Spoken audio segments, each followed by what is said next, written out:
When I got the news today, I didn't know what to say, so I just hung up the phone. I took a walk to clear my head, and this is where the walk-in led. Can't believe you're really gone. Don't feel like going home, so I'm gonna sit right here on the edge of this pier and watch the sunset disappear,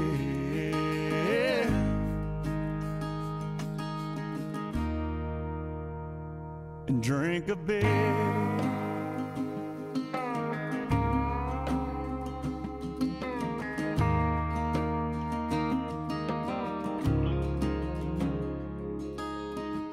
Funny how the good ones go too soon, but the good Lord knows the reasons why, I guess.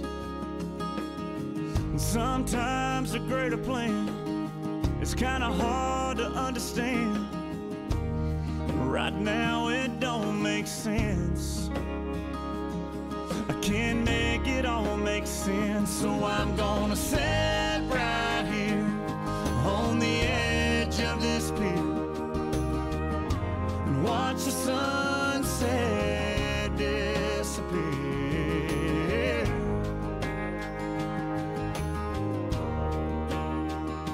and drink a beer. So long, my friend, until we meet again. I'll remember you and all the times that we used to sit right here on the edge of this pier and watch the sunset disappear,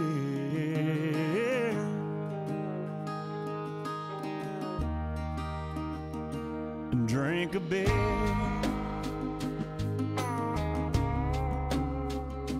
drink a beer,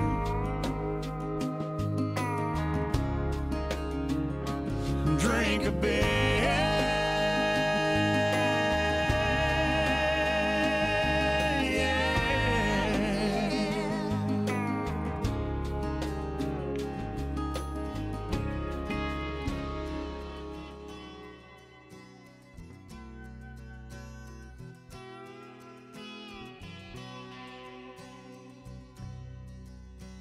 The legend lives on from the Chippewa on down of the big lake they call Gitchagumi.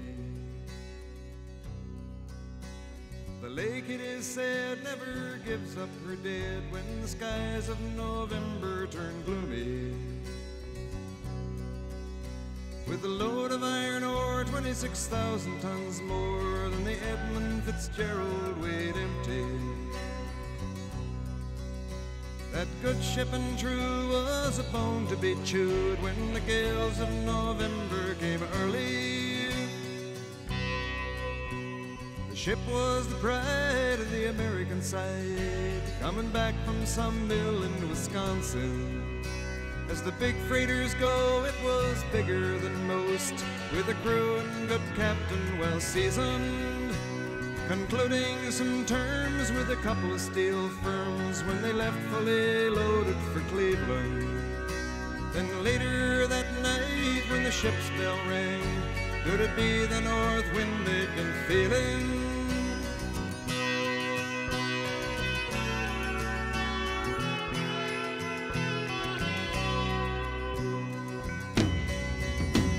The wind in the wires made a tattletale sound, and the wave broke over the railing. And every man knew, as the captain did too, 'twas the witch of November come stealing. The dawn came late and the breakfast had to wait when the gales of November came slashing. When afternoon came, it was freezing rain in the face of a hurricane west wind.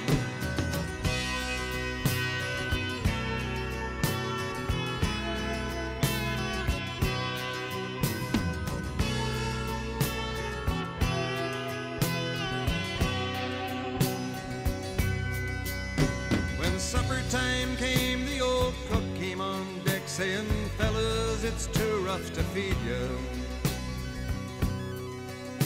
At 7 p.m. a main hatchway caved in. He said, "Fellas, it's been good to know ya." The captain wired in, he had water coming in, and the good ship and crew was in peril. And later that night, when his lights went out of sight, came the wreck of the Edmund Fitzgerald.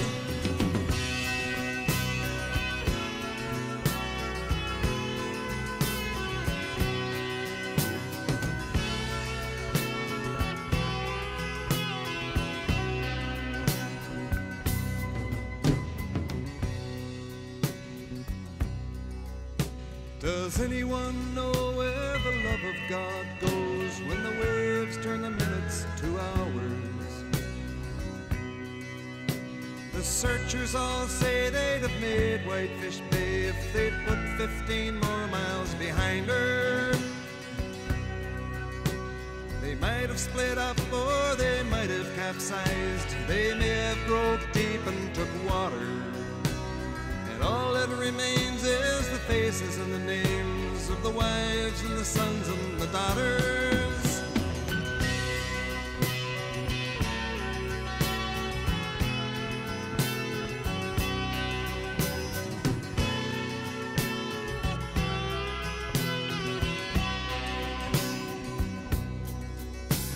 Lake Huron rolls Superior sings in the rooms of her ice water mansion.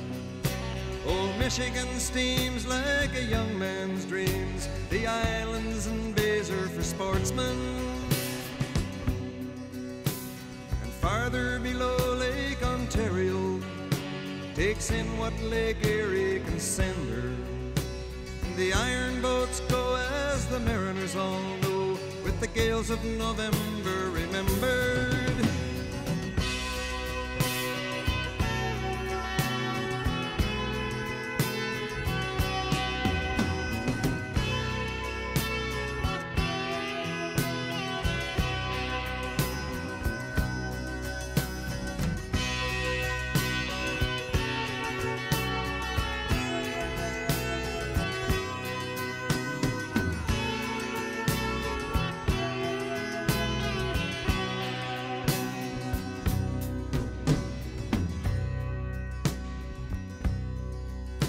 In a musty old hall in Detroit, they prayed in the Maritime Sailors' Cathedral. The church bell chimed till it rang 29 times for each man on the Edmund Fitzgerald. And the legend lives on from the Chippewa on down of the big lake they call Gitchagumi. Superior, they said, never gives up her dead when the gales of November come early.